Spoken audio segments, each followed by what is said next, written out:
Le film commence 30 ans après la création de la recherche d'intelligence extraterrestre, aussi connue sous le nom de SETI, une agence gouvernementale des États-Unis dont l'objectif principal est de trouver des preuves de l'existence d'une vie intelligente sur d'autres planètes. Dans une de leurs bases situées au milieu d'un désert aride à Dugway, dans l'État de l'Utah, un groupe de scientifiques surveille une jeune fille appelée Seal. Elle se réveille dans une unité de confinement en verre. Plusieurs hommes en combinaison de protection l'entourent et semblent se préparer à quelque chose. Non loin de là, le chef de cette opération, Xavier Fitch, observe les préparatifs.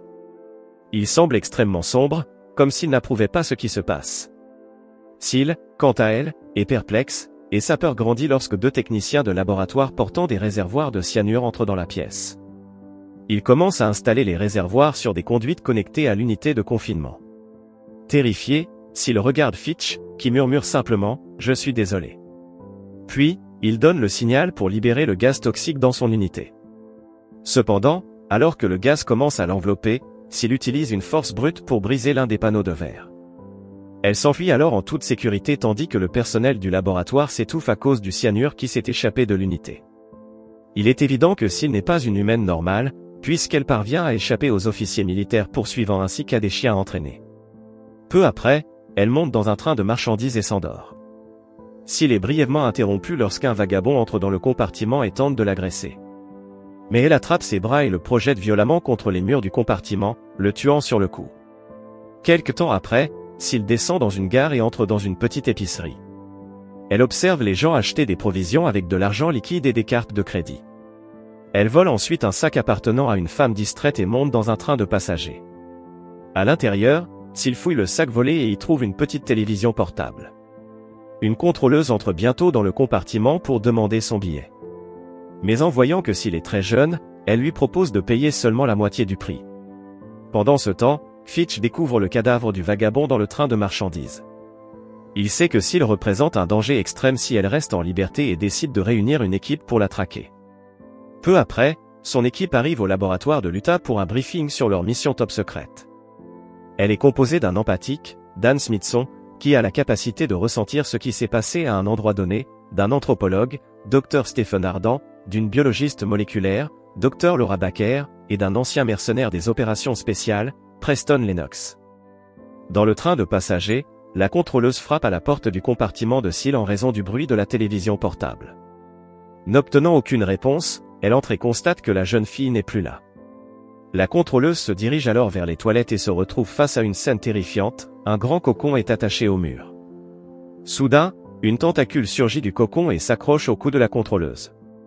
Seal, maintenant entièrement transformée en une femme adulte, émerge du cocon. Elle passe au-dessus du corps inanimé de la contrôleuse et quitte la pièce. Au laboratoire, Fitch informe l'équipe de leur mission secrète.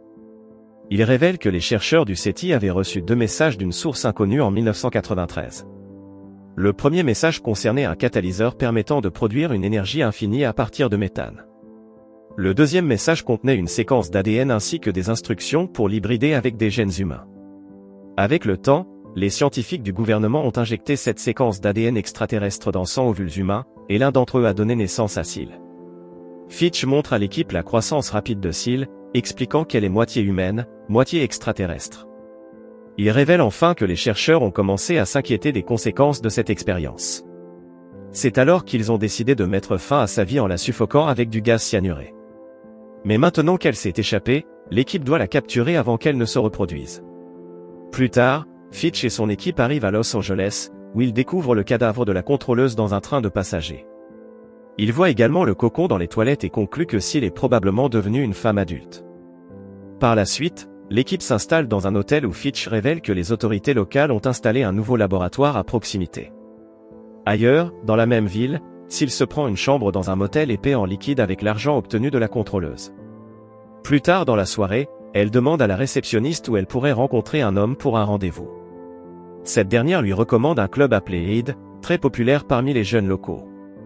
Avant de partir, la réceptionniste demande la carte de crédit de Seal et la passe dans un lecteur. Peu après, Fitch parvient à retrouver la voiture de la contrôleuse morte, garée devant le motel hollywoodien où Seal séjourne. Pendant ce temps, dans le club, Seal tente de parler à un homme, mais ses efforts sont contrecarrés par une belle femme blonde qui s'approche de lui en premier. Seal observe les deux discuter, puis remarque que la blonde se rend aux toilettes. Voyant cela comme une opportunité parfaite, Sil la suit et la tue brutalement en lui arrachant la colonne vertébrale. Un peu plus tard, l'équipe arrive au motel et apprend que Sil est parti pour le Club Aid plus tôt dans la soirée. Ils se rendent rapidement sur place et découvrent une femme morte dans les toilettes. Le videur leur apprend qu'une femme correspondant à la description de Sil est partie avec un habitué du club nommé Robbie. Ailleurs, Robbie emmène Sil chez lui et tente d'être intime avec elle dans la salle de bain.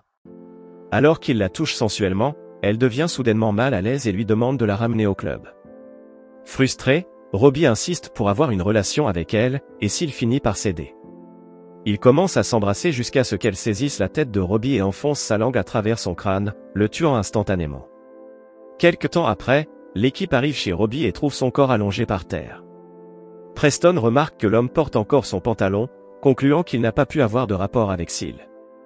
Pendant ce temps, Laura trouve un flacon d'insuline dans la poubelle et en déduit que Sil l'a rejeté parce qu'il était diabétique. De son côté, la créature mi-humaine, mi-extraterrestre retourne au motel. Mais en voyant plusieurs voitures de police à l'extérieur, elle s'enfuit rapidement. Le lendemain, Sil se réveille sur une plage après avoir rêvé de rencontrer un autre extraterrestre. Elle s'éloigne en voiture, mais le véhicule tombe rapidement en panne d'essence, l'obligeant à continuer à pied. Alors qu'elle marche dans la rue, un homme en skateboard lui fait des remarques déplacées sans regarder devant lui. Cela provoque une embardée violente d'une voiture qui finit par heurter Sil. Heureusement, un jeune homme d'affaires nommé John Carvey, passant par là, la secourt et l'emmène à l'hôpital. Au laboratoire, Fitch reçoit un appel et apprend que la voiture de Robbie a été retrouvée abandonnée à Santa Monica. À l'hôpital, John paie les frais médicaux de Sil avec sa propre carte de crédit. Les médecins sont stupéfaits de voir la femme guérir à une vitesse incroyable. Avant qu'ils ne puissent l'interroger, Sil se lève, se rend dans le hall et y retrouve John. Cette nouvelle parvient rapidement à l'équipe, qui inspecte encore la voiture de Robbie. Laura et Preston se rendent à l'hôpital et confirment que leur cible s'y trouvait. Après avoir discuté avec le médecin, ils demandent à la réceptionniste des informations sur l'homme qui l'a amené. L'équipe finit par obtenir les coordonnées de la carte de crédit et remonte jusqu'à l'adresse de John. Pendant ce temps, John invite la magnifique Sil chez lui, où ils profitent ensemble d'un bain à remous. Alors qu'ils discutent agréablement, Preston et Laura arrivent soudainement à la maison. Ils frappent à la porte d'entrée, mais Sil retient John par le bras et lui dit qu'ils doivent avoir un enfant immédiatement. Choqué par cette demande, John tente de sortir du bain, mais cela met Sil en colère. Elle commence alors à se transformer en sa forme extraterrestre, le maintient sous l'eau et insère une tentacule dans sa bouche jusqu'à ce qu'il se noie. Peu après, Laura et Preston entrent dans la maison et commencent à chercher des indices. Ils arrivent rapidement au bain à remous et trouvent le corps sans vie de John. À leur insu, Sil, qui a repris sa forme humaine, se promène nue à proximité. Elle aperçoit bientôt une femme montant dans une voiture et se précipite sur elle. Sil enlève la femme, lui prend ses vêtements et la jette sur le siège arrière. Le lendemain, Sil se réveille dans la maison de la femme et se coupe un pouce avec une paire de ciseaux. Elle emballe soigneusement son propre pouce dans un sac et régénère bientôt le doigt manquant. Ensuite, elle coupe le pouce de la femme et le jette dans une poubelle à l'extérieur de la maison. Par la suite, Sil se rend à une station-service et remplit 2 bidons de carburant. Elle vole ensuite un autre véhicule et transfère les bidons d'essence de la voiture de la femme kidnappée. Ce soir-là, Sil retourne au Club Aid, qu'elle avait visité quelques jours auparavant. Elle se montre intentionnellement à Dan, qui alerte aussitôt son équipe. Sil se précipite alors vers sa voiture et quitte le parking, la femme kidnappée toujours sur le siège passager. Pendant ce temps, Preston et Laura la poursuivent, accompagnés de 2 hélicoptères. La poursuite atteint une impasse, et Sil fait descendre la voiture d'une colline escarpée avant de sauter à la dernière seconde. Le véhicule continue sa course jusqu'à heurter un transformateur électrique et explose, tuant la femme kidnappée. Par la suite, l'un des hélicoptères tire 2 missiles sur la voiture pour s'assurer que Sil ne survive pas. Mais ils ignorent que l'alien a tout orchestré pour simuler sa mort. Elle est toujours en liberté et cherche désespérément un partenaire. Un agent révèle bientôt qu'ils ont trouvé un pouce sectionné dans le véhicule. Ils décident de l'envoyer au laboratoire pour des analyses. Pendant ce temps, Sil retourne à la maison de la femme kidnappée et commence à changer d'apparence, en commençant par la couleur de ses cheveux. De leur côté, l'équipe retourne à l'hôtel pour célébrer leur succès. Laura invite Preston à danser et lui dit, d'un ton coquin, qu'elle veut continuer à le voir. Mais Preston est bientôt distrait par une femme blonde qui ressemble beaucoup à Sil. Il l'aborde et attrape son bras, mais découvre qu'il ne s'agit pas d'elle. Laura, irritée, insiste sur le fait que l'alien est mort. Elle révèle que les résultats des tests sur le pouce confirment que Seal était bien dans la voiture qui a explosé. À leur insu, Seal, qui a complètement changé d'apparence, est présente dans l'hôtel. Elle observe Preston de près, le considérant comme un bon candidat pour s'accoupler. Peu après, Laura informe l'équipe qu'elle va se coucher. Preston la suit, et tous deux se préparent pour un moment d'intimité, ignorant complètement qu'ils sont surveillés par Seal.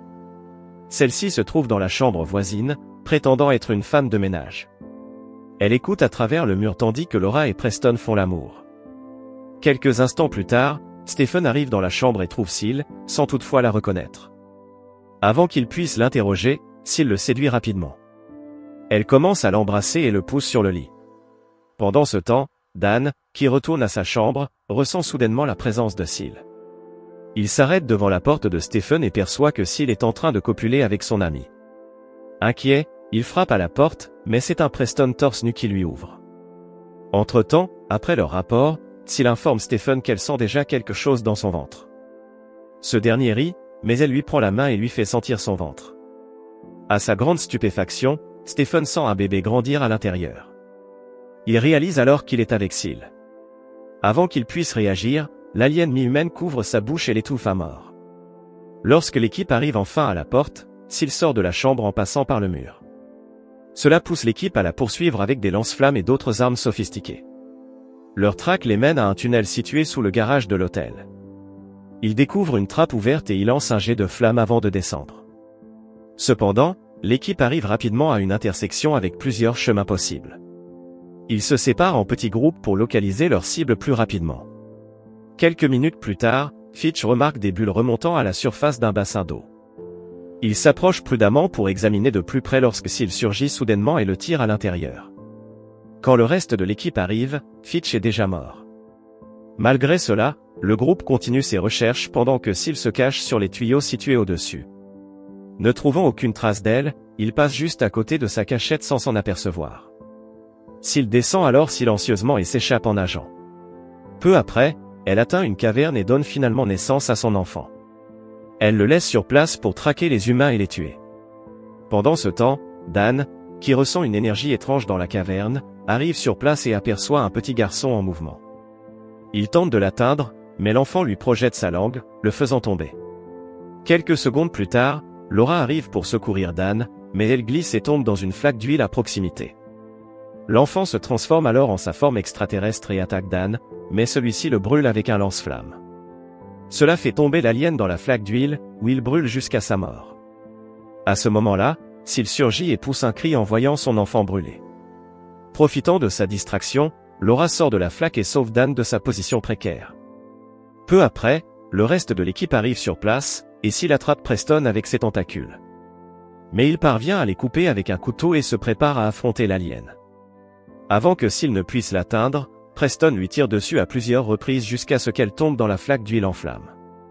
Profitant de l'occasion, Laura et Preston remontent Dan. Alors qu'il est presque en sécurité, Seal attrape son pied avec ses tentacules. Au moment où tout semble perdu, Preston intervient héroïquement. Il tient Dan d'une main, recharge un fusil de chasse de l'autre et lui dit de se baisser. Il tire ensuite sur la tête de Seal, la tuant définitivement. Après que le groupe quitte la caverne, un rat commence à ronger les tentacules sectionnés de Seal. Quelques instants plus tard, il commence à muter et attaque un autre rat avec sa langue.